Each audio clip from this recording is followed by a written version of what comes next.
not for film. So I've done, I think, 2 by that point, Clerks and Mallrats. And I was able, for Mallrats, to secure a writing job on Superman. And because of that, that got me into DC, into DC's office. Now, meanwhile, across town, I knew Joe Quesada. We were a fan of his comic book work going back pre-Clerks.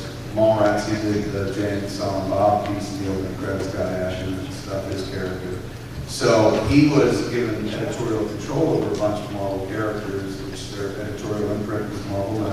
One of them was Daredevil. He knew I was a big Daredevil fan. Frank Miller's running stuff, so he asked me, do you want to do this?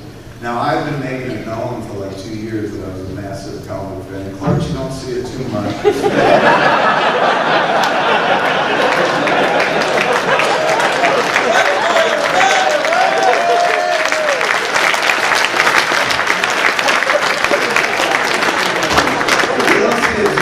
Clerks, you see if you look at the counter, when Randall's sitting at the counter, when Caitlin comes in, they have that conversation, you'll see a detective manual sitting on the counter. And I was scared to include it in the shot to read your permission and stuff. But the next movie, my comic book Geek Flag was flying my client crowd. So based on that, like I know a lot of people in comics, and so they knew that I was passionate about it. But without Joe Quesada, I don't know that it ever would happen. Like I was at the DC offices and I met Darren Vincenzo, who was an editor on Green Arrow. I was like, hey man, you ever want Green Arrow to do like a top 20 book? Let me write it, I can put it up in the top 20.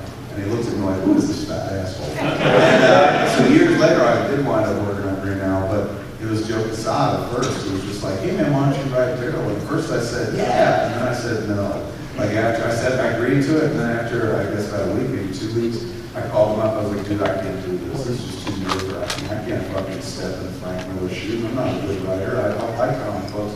I'm not a comic book writer by any stretch of imagination. And he was like, okay, I understand, man. It's a bummer, but I get it. And then Jimmy Palmiotti, who was his partner at the time, Jimmy called me up, and they played good cop, bad cop. Joe was the good cop, but he was like, it's okay, I get it. Jimmy Palmiotti called me up, he's like, you're a piece of shit. You know? He's going, my fucking buddy gives you Daredevil, and you fucking spit in his face like that. And I was like, no man, I didn't spit in his face. I decided to fill up to it. He's like, be a man, write a comic book. So I was like, yeah, all right, I went on that, jumped on. I was glad they forced me into it. The first issue of Daredevil was written Marvel method. Basically I described what we were looking for in about 5 pages, and then Joe mapped it out and broke it down into the 22 pages, broke it down into panels, and then I came in and dialogued on top of it. So that was the only one we did Marvel method. After that, then I saw how it worked, and also I saw how much I had to do after he did stuff. I had to then try to cram dialogue balloons into his images, so I decided to just fucking write a full script. The difference in writing scripts for like movies or TV and comic books is in a comic book, you have to describe everything you possibly want to see in the panel if you're not drawing, and I can't draw, so it's going to be handed off to somebody else. Anything you want to see, you got to describe. Otherwise, you're not going to see it in the fucking book at all. Like if I'm writing a movie and I'm going to direct a movie, I don't write everything we need to see because a lot of it's in my head, and I was like, oh, I can't wait to get it out, remember this. But for the comic book, since my hands are not going to be on it, you got to tell the artist what you want to see in every panel, and that's every page, every panel. So it used to be 22, now it's 20 pages with sometimes 5, in my case, 10 panels per fucking page. Like Joe Quesada at one point, like I sent him the script, I think it was for Daredevil 4 or 5. And he was just like, dude, you're very sweet with all this dialogue, but you have to leave your place to draw a picture. Like, how are they going to know that Daredevil's saying this if I can't even put Daredevil on the page because it's full of fucking word balloons? So I kind of learned how to do it better and reined it in and whatnot. I used to overwrite a lot. Now I'm kind of more sparing with it. But it was a passion, man. That's the only reason like I got into it. I remember my agent at one point was like, why do you want to do this? He's like, you don't make any money in comics. I was like, I ain't doing it for fucking money. I'm doing it because I would have wanted to do this even before Clerks, but I never would have figured out a way in. Clerks was a doorway to so many things. I'm gonna take advantage of it, man. So it was cool to like early on be like, I love comics, because that was at the time when people weren't saying that a lot. So guys were like, comics grow up, and now comics are mainstream. So it makes you look like you were there early or smart or something like that. But it's not about that. It's not about strategy. It was just like, I just like that shit. And the fact that Clerks or something I did was going to allow me to work in comics, write a comic book, that was just a dream come true. That wasn't even icing on the cake, man. That was almost the goal. If I really, really thought about it. Before I wanted to film, I wanted to write comics, first and foremost. But I was like, they'll never let me in because I'm not British. All my favorite authors were British. Just one thing. What's your favorite comic you ever read or story? Hands down, probably Dark Knight Returns is my Bible. I still read that at least once a year. It still maintains all the magic of the first read. It's probably like the book that I'll be thinking about as I die. My brain will, synapses will fire the last, and I'll be like, this would be a good day. So that was my favorite. That's the one I usually try to bring people into comics with, the Dark Knight. Okay. Thank you so much.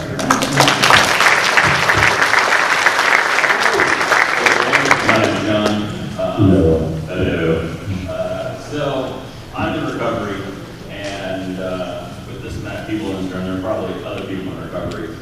Do you have, or at least it need to be, but do you have any advice for somebody coming from having such an image and then getting, sober and getting clean and trying to maintain recovery while still having the image that you have, with chronic blood management, silent bomb, and all that stuff? I mean, how does that really affect your program, and what do do you have any advice for people? Because I know I had issues with that when I was getting sober, and I'm not quite, I was never, in movies, but, just getting rid of that old image and stepping forward into something new. For me, I would say it's definitely, I feel like the biggest thing for me is surrounding the people I surrounded myself with. So, and I feel like the image hasn't been a big struggle because yes, people still see me. Like we'll do a podcast and I'll talk about being sober and I'll tell a drug story and say how I'm glad I'm not doing that anymore. And people will still offer me weed. But again, it's weed. Like people see me as a weed smoker, pot smoker, but weed I don't crave. So it's not like if someone hands me a joint, I'm not like, oh man, I want to smoke this, but I don't know what to do. That's me. I'm standing next to him going, oh man, I want to smoke that. So luckily for me, that's the case. Luckily, Jay and Bob wasn't like two dope fiends. And throughout the years, people are handing me bags of heroin and coke and crack, because that would be really tough. But it's usually weed, I don't crave it, so I think weed is good for people who can handle it. I actually think it's good for medical purposes. My buddy passed away now, my mom, but both of them, it was the only thing that helped them eat and keep food down. So I actually do believe in weed as a medical purpose and people who can handle it. It's harmless, I feel, and good at the same time.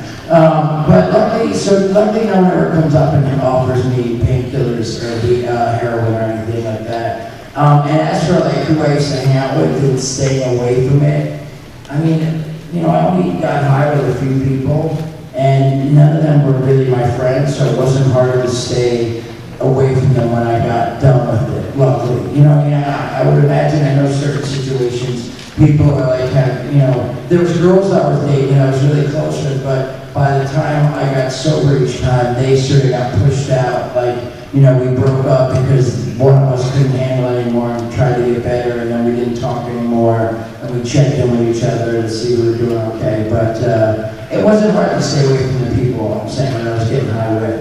And I don't know, for me that was a big thing. I would say anyone that was using it in recovery now, I would say just stay away from people that use, and even if you're at a party, people are doing coke in the other room, maybe leave. If that's what you love, coke or dope or whatever, stay away from, leave the party if you're having fun, because eventually, who knows, you could end up in that room and get, some girl half naked going, snort coke off my tits. And you're like, I don't want to, but, I've done this business 20 years. Nobody's ever been like, snort coke off my tits. I built it in Scarface, man. It doesn't happen often, but it can. It could happen. So I would say that, people, again, luckily I don't go around anyone that has it or offers it to me except for weed. And I give it to advice. I always tell people to The meetings have been a big help. Me talking about it, I would definitely say, like, here's advice to podcast. I say, if you have a buddy and that you and your buddy are trying to stay sober, you and your girl, I would definitely say do a podcast, because honestly, the podcast has been such a big help. Everyone that listens, and you know, like people will be at Starbucks and think, how long are you clean? And so, like, I even had bad dreams, like where I dreamt that I was drinking, and I woke up and was like, I gotta tell you at the next show that I got day one again. And like really like panic about it, which is awesome. Like, yeah, like, so I really like, it's been such a help, because I not only feel accountable, and I know I'll disappoint tons of people who listen, I'll disappoint him, I'll disappoint my wife. So I have a lot of people I don't want to disappoint. And so, yeah, I would just say, talk about it, keep going, like, go to meetings has definitely been a big help, because then you meet cool people who are sober. Definitely stay away from people, if you were using people, stay away from them. So, again, the image, again, luckily, Jay and Bob are one man crime, or weed smokers, and I don't have to fight that urge for the weed, so. Well, I bring a lot of meetings into adolescent drug and alcohol treatment centers, and I go to a lot of meetings in the DC metropolitan area, so if you're ever in the area and you want to hit up a meeting or something like that, find me. Awesome. Give me your number after I leave when we're done and we go out. Yeah. For sure. Yeah. Yeah, totally. Perfect. Thanks, man. Thank you.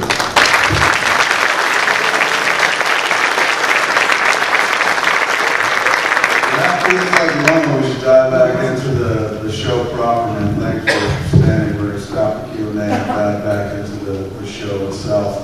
We get together every week for that very purpose, man, that you guys are talking about, trying to make sure you stays on clean and sober. So for that purpose, every episode we ask a very important question, usually right around this time. We say, Mr. Muse, how long have you been clean and sober?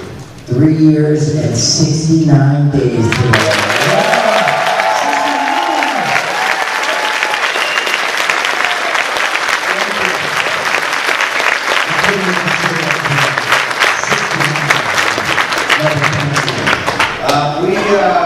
This is a show, Jane and Silent Bob Get Old. We're certainly not shaking our finger at anybody that wants to imbibe and have a good time, get drunk, get loaded, whatever. Life is hard, man, and when you're an adult, you should be allowed to have that option, to get out of your head and sometimes when you need to. So if you can handle your high, that's all we talk about on the show, if you can handle your fucking high, by all means, continue and do it within reason. But there's some cats like Jason who just couldn't handle the fucking high, his eyes started handling the fuck out of him. And so for the last few years, man, he's been putting kind of this podcast as, I guess, something of the, I wouldn't even say the engine, but it's one of the cars that kind of keeps him on the straight and narrow. But this movie is another big one. And this movie was a long time in the making within the start. He made it, he produced it. He not only, fucking did the voice in it, he's very, very funny, but he produced the flick himself, pulled it together for $69,000. And I remember when he told me, he was just like, I'm gonna make a movie for $69K. And I was like, why 69? And he was like, it's 69. By the way, I was like, that is not the way we make movies. And he was just like, maybe that's the way we should make movies. Just a fucking Jersey girl. And it's all right. 69K it is. But that all came from the sobriety, man. Like, this wasn't shit that we were doing back in the day when he was using this stuff. We've always been friends, but back then, it's tough to be friends with a human time about, man. It's somebody who just never know when it's going to go off. So the fact that he's kind of stopped exploding and put himself on a path where he's able to kind of own his life again, not wake up and when am I going to get fucking pills, when am I going to get drugs, wake up and instead go like, what do I want to make today? What do I want to do today? It's a way better way to be, and I'm proud to sit next to you as you make that dream. Congrats. Thank you.